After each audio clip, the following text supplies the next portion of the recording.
We're calling to order the regular meeting of the Housing and Redevelopment Authority of Richfield. It's December 18th at 7:01 p.m. Please note the attendance. And our first item of business is approval of the minutes of the regular HRA meeting of November 20th, 2017. So moved. Second. It's been moved and seconded. Are there any corrections, changes, discussion? Hearing none, all in favor of approving the minutes of November 20th, 2017, please say aye. Aye. All opposed? All right, we've approved the minutes. Our next item is adoption of tonight's agenda. So moved. Second. Okay, it's been moved and seconded to approve and adopt the agenda for this evening. Is there any discussion? All right, hearing none, all in favor of approving and adopting the agenda, please say aye. Aye. Aye. All opposed? All right, we've adopted the agenda. Next, we have consideration of the approval of a resolution accepting the vacated right-of-way from the city of Richfield. Mr. Devich. Thank you, Chair Supple, members of the HRA. This was an item that was previously dealt with by the Richfield City Council and now comes before the HRA. And I'm going to ask Julie to take this item. Item is consideration of the approval of a resolution accepting vacated right-of-way from the city of Richfield. As part of the platting of property for the Chamberlain Apartment Project, the city has vacated two sections of 67th Street that are no longer necessary for road right-of-way and will become part of the development. One of those sections, which is located west of 18th Avenue, was owned in fee by the city. So in order to sell this land to the developer, along with the rest of the land, the council has approved an ordinance conveying this right-of-way to the Housing and Redevelopment Authority. So the HRA must now adopt a resolution accepting this vacated right-of-way from the city. Then we can incorporate it into the larger parcel and convey all of the property to the developer. You have any questions? Are any questions on the matter? I have a comment. All right, go ahead. I want those here present to know that you're buying my old bus stop on the corner where I used to live. Duly noted. Okay. Thank you. Does anyone wish to make the motion? I'll make the motion to approve a resolution authorizing the acquisition of certain properties within the city of Richfield. Second. It's been moved and seconded. Any further comments? All right, all in favor of the resolution, please say aye. Aye. Aye. All opposed? All right, we've approved the resolution. Our next item is a public hearing in consideration of the approval of a resolution authorizing the sale of 6421 14th Avenue, 6416 16th Avenue, and 6420 16th Avenue to Endress Custom Homes, and the approval of 3 contracts for private development with Endress Custom Homes for the construction of 3 single-family homes through the Richfield Rediscovered program. So before we open the public hearings, Mr. Devich, would you like to comment on it, please? Yes, thank you, Chair Supple, members of the HRA. Before we go into public hearing, I am again going to turn this over to Kate Aitchison, our housing specialist, and she's familiar and handles these particular matters. Thank you, Chair and Commissioners. So Endress Custom Homes, the builder, is applying to purchase 3 vacant lots for sale through our Richfield Rediscovered program for the construction of 3 new single-family homes. The new home is a new model that we haven't seen here in Richfield, and the same model would be built on all 3 lots with different exterior finishes and roof lines. The model is a 2-story home with 4 bedrooms, 3 baths, and a finished basement, plus a 2-car attached garage. It's 2,135 finished square feet with a minimum end value of $309,900. While the Richfield Rediscovered program has been very successful in recent years, these lots currently available for sale have been sitting on our list and remain undeveloped. It's likely proximity to the airport or additional sound attenuation requirements have deterred buyers from these properties. The builder has worked extensively with the HRA to ensure compliance with our sound attenuation standards. our design guidelines, and our building requirements to make sure the proposal is feasible for both of our purposes and his own. In order to make the new homes viable, staff is recommending a discounted lot price for the new homes based on a variety of factors different for each lot. So 6421 14th Avenue was originally listed at $45,000. We're proposing to sell it for $41,625. 6416 16th Avenue was listed at $45,000 as well. Proposed sale price for this lot is $37,725. And then 6420 16th Avenue was listed at $40,000, and the proposed lot sale price is $35,240. The builder listed the proposed homes on the MLS on December 7th, and as of December 11th, when the staff report was written, he'd had 28 inquiries into the proposed homes, and as of today, all 3 are pre-sold to buyers, and there's been a lot of interest. The builder anticipates the homes they've been sold. So I can answer any questions. Dustin Endress is here as well, and he can answer questions that you might have. Just one quick question. The staff report indicates that it tells us that 1 was pre-sold and 2 there's been 28 inquiries. My question was, I know historically, before we would let the lots go, we had to have a signed contract with the buyer, and I see that we were waiving that in this particular contract, even though they're all pre-sold now. I'm just wondering if that's the intent is to continue to do that in the future. Are we still going to consider or require a signed owner, a signed builder contract before we sell the lots off the HRA list? Sure. Ideally, we'd like to have a buyer beforehand. We've worked with Dustin, quite a bit, and so we trusted that when he put it out there, he was going to put out a product that would find a buyer. Yeah, this wasn't questioning him at all. I'm just wondering because normally I'm not overly concerned about precedent, but city staff always has been. Yeah. And I just want to make sure that if we're doing this, that we don't want somebody pounding on the table saying, well, you did it for Mr. Enders, why aren't you doing it for me? So I just wanted to make sure that we haven't changed it entirely, that it's still preferred that we do it that way. Yeah.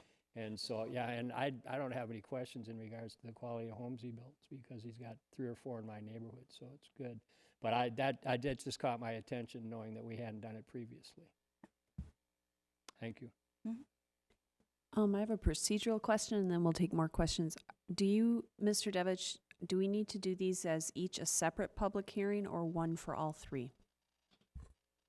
No, I think this is one public hearing, and people can speak on any particular lot they wish to speak of, but it can all be done in one.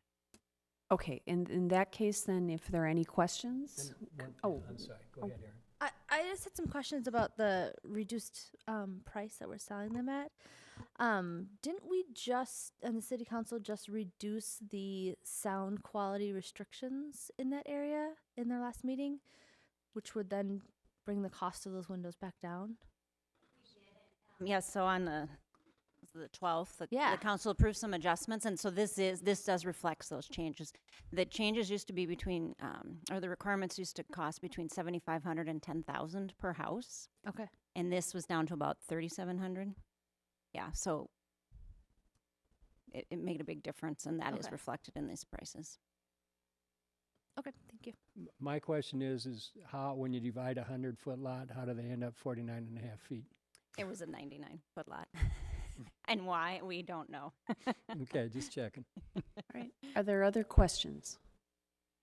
All right, at this point then, we are going to open the public hearing. Is there anyone in the audience who would like to comment? All right, I'll ask a couple to anybody in the audience that would like to comment. All right, hearing no one wanting to comment, then we would need a motion to close the public hearing. So moved. Second. It's been moved and seconded to close the public hearing. Is there any discussion? All in favor of closing the public hearing, please say aye. Aye. All opposed? All right, we now have 4 items before us. The first one is to approve a resolution authorizing the sale of 6421 14th Avenue, 6416 16th Avenue, and 6420 16th Avenue to Endress Custom Homes. Would someone like to make that motion? So moved. Second. It's been moved and seconded. Is there any discussion? My only discussion ahead. is the reduced value. There's a ton of interest, and so clearly we're becoming much more of a hot market, and this area is growing quite a bit. That do we really need to reduce the price, and are we underselling the value of what we have? Would be my only concern and comment. Did Yeah, I think staff we wanna felt make- because okay. these lots had been on our list for a long time, they have not been real popular, and we see our role in the HRA as stepping in where the market's not taking care of things, and we don't want to see the northeast corner as less desirable as the rest of the community. That's unfortunately what we hear from builders, from potential buyers, from realtors. And so we feel like it's our role to try to do things that help equalize it and make sure that it is a vibrant neighborhood. It's a great location. There's lots going for it, and I think that people need to give it a chance. And so if we can do that by offering a different price, we felt it was worth it to at least propose that to you. The other cost difference here, which might eventually get reflected in other lot prices, is that we're starting to do some things differently with our utilities, because there have been some issues with utility stubs and the way we've been doing things, and the new proposed methods cost quite a bit more. So again, we're just trying to, houses will only appraise for a certain amount, and if it costs too much to build, the numbers just don't work. And so, we've accepted that argument from the builder and from others, saying that we need to make some adjustments here to get these to go. And perhaps then in the future, we won't need to make the adjustments because we've set some precedent. Thank you.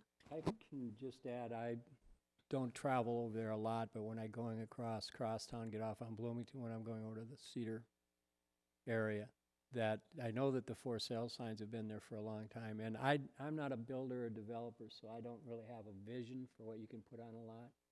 But when you look at 50-foot lots and a 2,100 square foot with 4 bedrooms in a house, I can't figure out how you make it seem not oversized. And I know Mr. Enders built one on Irving that he just finished not that long ago on what was a 50-foot lot.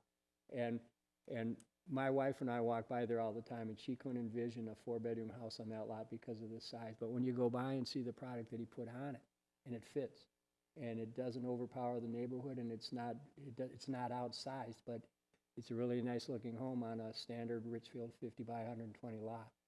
So I think sometimes, number one, if you're not actively looking or just driving by, you're going to look at that and say you can't build there. And so I think I can understand maybe the reduced prices just because so long they're on the market and they start getting tired and stale. And I think that when these homes are up, once again, it generates additional excitement on that side of the city to continue to build and continue to develop. So, I mean, I'm not an expert, but I'm not against bringing the price down to get 3 new homes on the east side of Richfield. Agreed. And I agree wholeheartedly. I think these houses are fantastic and look fantastic and all the work he's done. But as you mentioned before, setting the precedence of constantly reducing this, that's just what I worry about, right? So I like that we're starting off by Right. doing this, but keeping in mind for the future. I will say that we did have a builder come to us last year on these lots, and he didn't have a track record for us, and he wanted to do it on spec. And so we said, well, you go ahead and list them. We'll reserve the lots for you, but we won't sell until you have a buyer. Well, he listed them, and they were $420,000, and they just didn't sell. Yeah. And so then he tried to reduce the price to come up with a different model. He just was not successful coming up with a model that could reduce the price and meet our guidelines. So that's where we're here and trying again. So. Glad we're talking about Can you add to your comments about the utilities? Are we making changes so it's more safe, or how is that changing? See if I can explain this. And so the way we currently, maybe Dustin wants to explain. So currently there's a 6-inch pipe that goes from the property line out to the main. And rather than digging up the street and having brand new put in, we allow them to slip a smaller pipe in there. What happens, however, is the roots are still getting in. So people have a new home. And then in 3 years, they call Dustin and they call Butch over in utilities and say, what, I have to now replace this? I thought I had a brand new service, and that's not the case. So we're exploring different options for not having that happen, but Can you Yep. state your name for the record as well? when Yeah, you my start? name is Dustin Endress. Julie explained it pretty well. So before there was a change in the supervisor role at the utilities division of the city, and before we were able to just slip a pipe in from the property line into the main in order to get the sewer line run from the house to the street. And they would camera it and make sure that the Y going into the main was good. But now with the new supervisor there, he wants us to run all new all the way in and cut in a new Y as well. And so when you have to cut in a new Y, you have to tear up the street, and it doubles the cost of the sewer installation. So before, with Richfield's pricing on the other lots, none of that was having to be factored in. We didn't have to factor that in with our houses or anything like that. And so when this changed over, we were starting to talk about the northeast corner lots here, and that was one of the things that we were asking for, was that if we have to do this extra utility improvements in the city right away, the city property that we're improving, and that we'd like a concession for that. And so that's kind of one of the price reductions of why we came to that point. And I have a lot of people who want to build in Richfield. We just don't have any lots. And I'd always tell people, well, there's these, and I'd never hear back from them. So one thing that we are trying to do as well is that we changed, we're bringing in a new plan that we've built elsewhere in West St. Paul, and trying to get the price point down, and the city has helped a lot in order to do so, in order to get it down closer to that 300,000 mark, so that we can open it up to more buyers. And so I think that with what the city staff did in helping us make that happen, that's why we had so much interest in it. So, and people were willing then to overlook the elephant in the room with the airport noise. So, in a sense, so that's kind of how we got to this point. So, okay. All right, thank you. Are there any other comments or questions? Just one comment, just to the overall. I think what a great time to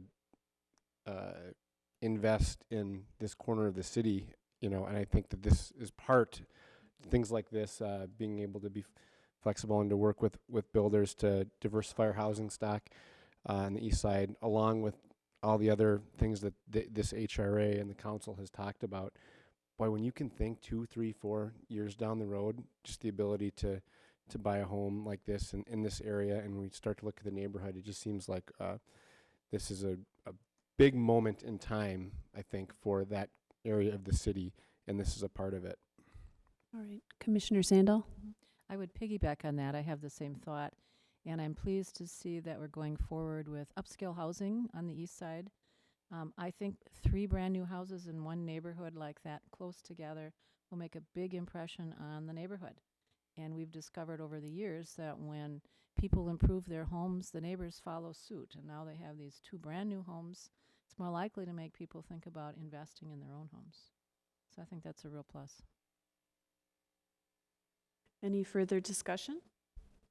Okay, we have a motion before us to authorize the sale, or a resolution to authorize the sale of the 3 properties. If there's no further discussion, all in favor, please say aye. Aye. All opposed? All right, we've authorized the sale of the 3 properties. Mr. Devich, do we need to do 3 separate motions for each of the contracts for private development, or can we do 1? 3 separate? Okay, that's fine. All right, we have our second one, which is executing the contract for private development between the HRA and Endress Custom Homes for the redevelopment of 6421 14th Avenue. So moved. Second. It's been moved and seconded. Is there any discussion? All right, all in favor, and this is for 6421 14th Avenue, please say aye. Aye. All opposed? All right, we've done that one. Next is the execution of the contract for private development between the HRA and Andrus Custom Homes for the redevelopment of 6416 16th Avenue. So moved. Second. It's been moved and seconded. Is there any discussion? All right, hearing none, all in favor, and this is for 6416 16th Avenue, please say aye. Aye. All opposed? All right, we've authorized that one. And finally, to authorize the execution of a contract for private development between the HRA and Andrus Custom Homes for the redevelopment of 6420 16th Avenue. So moved. Second. It's been moved and seconded. Is there any discussion? All right, hearing none, all in favor of the motion, and it's for 6420 16th Avenue, please say aye. Aye. All opposed? All right, we have now authorized all 3 contracts for private development. Thank you. Our next item would be HRA discussion items. I have one item, but if anybody else would like to go first. I was noticing in our January meeting, normally it would fall on Dr. Martin Luther King Jr. Day, and so in the past, we've moved our meeting to a Tuesday. And also in February, our regular meeting would fall on President's Day, and we've also moved it to a Tuesday. So do we need a formal motion, Mr. Devich, for those? Yes, you should just have a formal motion, and if you have the dates in front of you, that would be helpful as well. I think the January one goes from the 15th to the 16th. Yes. And the one in February, It's from the 19th to the 20th. yeah. All right, is everybody okay with that before we put this into? I'll make that motion. I'll second it. All right, we have a motion before us to have the January meeting be on Tuesday, January 16th at 7 p.m. and the February meeting be on February 20th, that's a Tuesday at 7 p.m. Do we have to do anything with the EDA or? Chair Supple, that's the next thing I was going to say. And what you probably would want to do in that motion is make both of the HRA and the EDA changes. Just include that in the motion because the meetings are going to happen on the same night. I'll amend my motion to do that. I approve that amendment. All right, so it's Second. been moved and seconded to include both meetings and both dates. Are we clear in what we're talking about now? Any discussion? All right, all in favor of having the HRA and EDA meetings in January be on Tuesdays at 7 p.m., January 16th and February 20th, please say aye. Aye. All opposed? All right, we've changed our meeting dates. Are there any other discussion items? All right, well then we'll move to the Executive Director's Report. Mr. Devich. Thank you, Chair Supple, members of the HRA. I really don't have anything specific to report on other than we're ending a very busy year for 2017, and in the spring of 2018, I just see a lot of things happening in Richfield. A lot of good things. All right. Well, thank you to all involved in making all that happen. We really appreciate it. All right, next we move to claims and payroll. So moved. Second. It's been moved and seconded. Are there any questions? Where do I see those beforehand? They get sent to you, but it's usually the day of the meeting. So when I got home from work today, they were emailed to me. Okay. I haven't checked it yet today, so thank you. Okay. Do you want to wait till you see them? No, or I do read we- through them already. Oh, you looked Yes. at them on in the Yes. paper copy. did. All right, awesome. Thank you. Other discussion items on that? All right, all in favor of approving claims and payroll, please say aye. Aye. All opposed? All right, we've approved the claims and payroll. If there's no other business before us, we stand adjourned. Thank you.